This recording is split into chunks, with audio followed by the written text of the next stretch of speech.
An emergency situation in Putin's inner circle. A strike on a government motorcade. Special forces are on alert. Putin is urgently requesting help, with urgent calls to the Kremlin. Ukraine's shocking decision.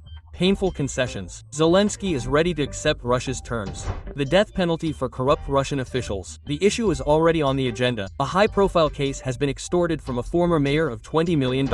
Russia attacks Germany. Berlin is the main target, a warning to Europe. Zelensky against the West and Trump. Scandalous words. Ukraine is betrayed. NATO abandons its partner. Positions abandoned. Ukrainian units retreated. The Russian army engulfs the city. A sharp shift in the front line and a bride kidnapping scandal in Kazakhstan, as well as an unusual purchase of a Belarusian. A $100 mental hospital for life and soul. Watch this and more. Friends, hello everyone, it's Priodko's time. Brief, clear, and to the point about what the world is talking about. Support this right now with a like, comment, and repost. And here I go. Crime without punishment. In Germany, an Iraqi citizen who pushed a 16-year-old Ukrainian girl under a train has been found insane. Now he may avoid a prison sentence. The Lower Saxony prosecutor's office is demanding his permanent placement in a psychiatric hospital instead of imprisonment. The tragedy occurred last August at the Friedland train station. The 31-year-old man suddenly pushed the girl off the platform. There was no chance of stopping the passing train. Initially, the suspect told police he had simply found the body and was not detained. However, an examination later found his DNA on the victim's shoulder, and the man was arrested. According to the prosecutor's office, he was insane and unaware of his actions. The girl he killed was a refugee from Mariupol who had fled to Germany to escape the war. According to the prosecutor's office, the man suffers from schizophrenia and was insane at the time of the crime. Therefore, instead of a standard criminal trial, a security measures procedure is being initiated. Instead of a prison sentence, placement in a closed psychiatric hospital is being considered. Berlin is preparing for repatriation. They want to send Syrian migrants home. MERS will discuss the return of Syrian migrants to their homeland with Syrian President Ahmed al-Shara next week. The talks will be held in Berlin, and the issue of repatriation is among the key topics. We have many important topics to discuss, as you already mentioned, including the return of Syrians to their homeland. To achieve this, we need to engage in dialogue with those responsible on the ground. This is one of the factors underlying the meeting planned for next week. Down to the last thread, a major decision in Russia. The former mayor of Sochi has been stripped of his luxury goods. The state has seized property worth 1.6 billion rubles. That's about $20 million.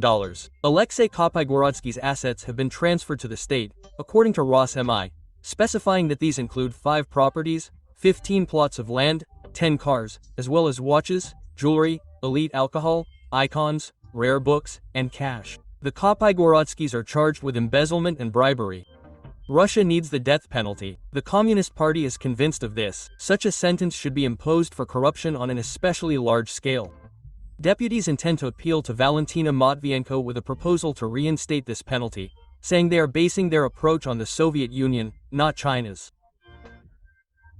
The Supreme Court, the prosecutor's office, legislators, and the public should jointly determine the amount of punishment. I believe it should be a certain amount, starting from a certain number of millions of rubles. Of course, mitigating circumstances should be stipulated, but if we are talking about the organizers of corruption schemes, then the death penalty is definitely appropriate.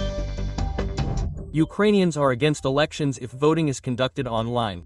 According to a survey by the Kyiv International Institute of Sociology, 60% of Ukrainian citizens disapprove of the idea of online elections due to the risk of fraud.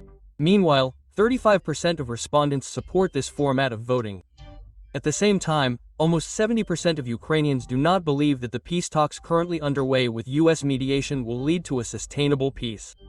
When asked why they doubt the success of the negotiations, half of those surveyed stated, "Putin doesn't want real peace, and if the opportunity arises, Russia will try to attack Ukraine again." The EU is bending the rules for Ukraine's sake, while Europeans are terrified of a simplified membership with limited powers. Brussels is discussing a radical plan to rewrite the EU accession rules, in place since the Cold War, in order to expedite Ukraine's admission as part of a possible peace deal with Russia. The idea is two-tier membership, writes the Financial Times. Ukraine will be able to join the EU, but without full voting rights at summits and ministerial meetings. Full access to the subsidy and funds market will only be granted gradually and after conditions are met. The article states that Zelensky will agree to the painful points of a peace agreement, including the loss of territory, only if he can demonstrate a victory to Ukrainians in the form of EU accession. However, the European Commission understands that President Volodymyr Zelensky will be able to accept other elements of a possible peace deal, such as territorial concessions to Russia, only if he can present EU membership as a positive outcome. Zelensky is ready to make concessions to Russia. They are painful, but they must be made. This is the conviction of Czech President Petr Pavel, who visited Kyiv and also spoke about what Ukraine needs to do. I believe that Ukraine has done a great deal to make the proposed solution acceptable. I also believe that there are a number of painful concessions that Ukraine will have to make, and it is ready to do so, provided that they lead to peace. And we must make every effort to ensure that all the work done to prepare these documents is not in vain, because Russia will immediately reject them. Zelensky, meanwhile, sharply responded to Trump's recent accusation that Zelensky is the problem on the path to peace. Bankova said this is not true, and ultimatums don't work. I believe that Ukraine currently holds the initiative in the negotiations. I believe we are moving faster than Russia. I believe we have worked very well with the American people. It's just that on some issues, we are not on the same side. Everything is clear. I defend the interests of our state, and ultimatums, in my opinion, are an unworkable model for democratic relations between countries. Moreover, Zelensky has turned against the West. Is this a betrayal by allies? At a critical moment, Ukraine was without missiles for some air defense systems and only received them the day before. Kyiv is speaking harshly about the Europeans. They are helping Ukraine very slowly. Everything is measured in Ukrainian lives, Zelensky admits. Quote, "If I literally knock out every single package of missiles from European and American countries, then I can't blame only the United States, because we're talking about all the other systems that protect our energy sector in the country." Furthermore, Zelensky has warned for the second or third time in January. Intelligence has data. A new strike from the fleet and land-based aviation will be launched against Ukraine. Monitoring channels are again mentioning the hazelnut tree and talking about a repeat strike with this ballistic missile. A Russian strike against Germany is in Moscow's plans. A political scientist close to the Kremlin stated this quite seriously in an interview with Tucker Carlson. According to Carlson, Putin's top advisor, Karaganov, Russia is ready to strike Berlin and London with nuclear weapons if the war in Ukraine continues in the same vein. That's the warning. If we strike, the Americans will never respond.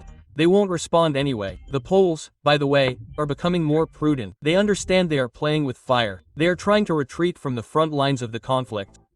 But my choice would be Great Britain and Germany.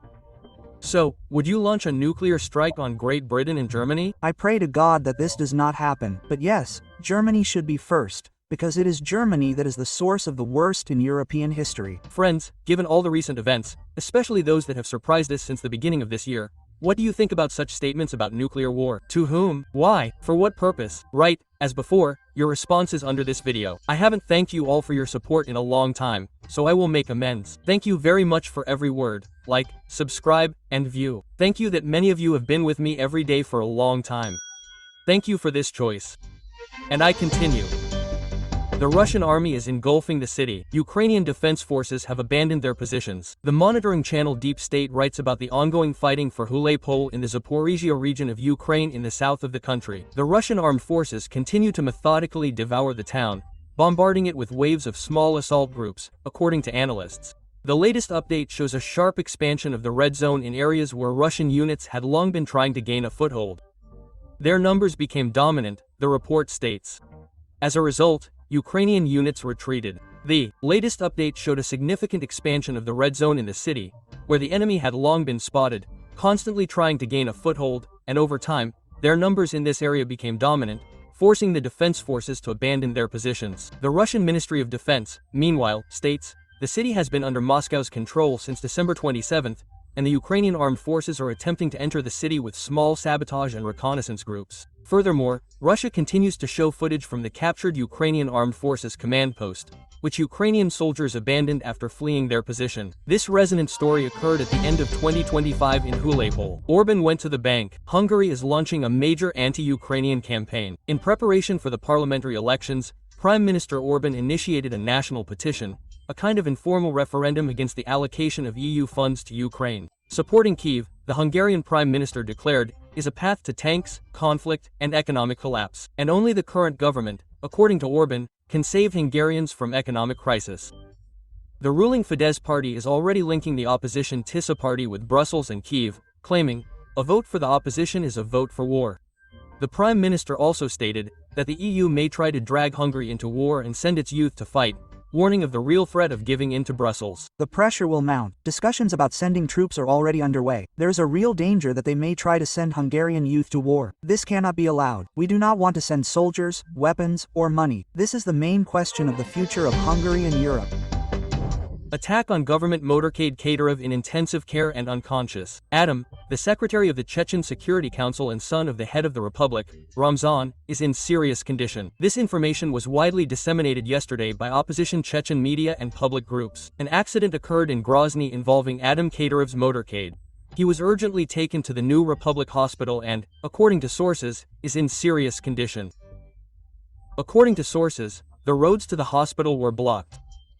According to the NIUSO movement, the motorcade was traveling at high speed when it collided with an obstacle. The cars began crashed into each other. There are many casualties, but the main one is related to Saddam Kadyrov. The roads to the hospital are closed, as Adam was taken there. He is unconscious in intensive care, as they say, but we don't know for sure what's happening with Kadyrov's son, one of our sources in Grozny said. Another source, a representative of the diaspora, reported similar information. Furthermore, the media reported the death of Kamzat Chimaev, a mixed martial artist who was with Kadyrov Jr. However, the Chechnya Today news agency claims that the information about Chimaev's death is untrue. I also note that this publication's report contains no information that would refute the fact of the accident itself. I note that at the time of recording this program, this was all the information available. There was no official confirmation from Grozny. At the same time, the Ingush publication Fortanga reported that Kadyrov was urgently transported to a Moscow hospital by plane, and in 1481 considered a flying hospital for the Russian Ministry of Emergency Situations. Anti-government protests in Iran have been suppressed. After harsh repression, numerous arrests, and amid Trump's threats to intervene, the authorities managed to pacify the people. The situation in Tehran has been relatively calm for 6 days now, Reuters reports, citing human rights organizations and local residents. Drones are flying over the Iranian capital, but there are no unrest, according to residents. However, according to the publication, the United States may deploy additional military forces to the region, indicating ongoing tensions. U.S. allies, including Saudi Arabia and Qatar, have been in intensive diplomatic contact with Washington this week, trying to prevent an American strike and warning of the consequences for the entire region, as well as for the United States. Despite the calm, Tehran is on full combat alert. Our independent sources confirm a significant military and security presence in cities and towns where protests have previously taken place, as well as in a number of other cities. Places where there were no large demonstrations, the Norway-based Hangul news agency reported to Reuters. And Trump thanks the Iranian authorities. On his Struel page, the US president thanks Tehran for canceling executions of protesters. The first execution was scheduled for January 14. I deeply respect the fact that all the executions scheduled for yesterday, more than 800, were cancelled by the Iranian leadership. Thank you.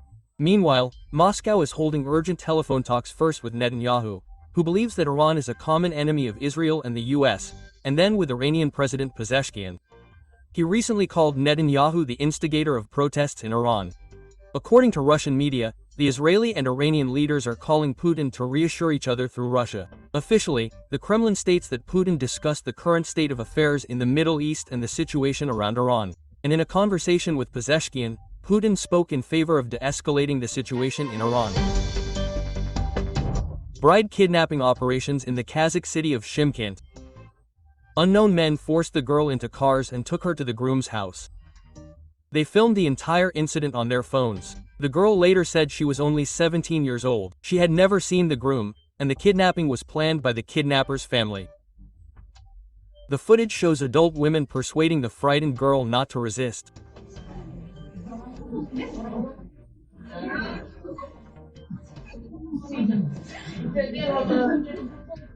They also took the girl's phone and demanded she sign a statement stating that she had come to the groom's house voluntarily. When the kidnapped bride refused, she was threatened, and then the groom, the kidnapper, assaulted her. The Kazakhstan resident says she managed to escape. Now she is seeking the harshest punishment for all those responsible. Police have already launched an investigation. The suspects have been detained. As a reminder, forced marriage is a criminal offense in Kazakhstan. And finally, how not to go crazy. A Belarusian bought a psychiatric hospital and 15 hectares of land for just $100. The purchase was legal. The old building and several other outbuildings were sold at a state auction. After a fire in 2019, the hospital fell into disrepair. The online publication Onliner reports on this unusual acquisition. The entire complex is located 150 kilometers from Minsk. Dmitry, the property owner, has converted the walls of the former psychiatric hospital into an art gallery. Now, the hallways and rooms that were once hospital wards are filled with paintings by a wide variety of artists. Classical landscapes, surreal portraits, and abstract works are on display. Dmitry is in no rush to renovate his property, wanting it to remain in its original form. Every fracture, crack, and peeling plaster appears as a living backdrop, like art, but it's not the hand of man that creates it, but time and the laws of physics, according to a report by journalists who visited the art exhibition in the unusual building. In the basement of the main building, where food was once stored, Dmitry plans to turn it into a cinema and a club. Quote, "I have 4,000 square meters of real estate. Why should I rent anything?" The man asks in surprise and leads us into his apartment. It has become an X-ray room. It's quite cozy inside, and most importantly, warm. The owner installed a stove here. Friends, that's all. Thank you very much for watching. Thank you for being with me every day. Have a nice day, and don't forget to support me with a like, a subscription, and a comment. See you tomorrow.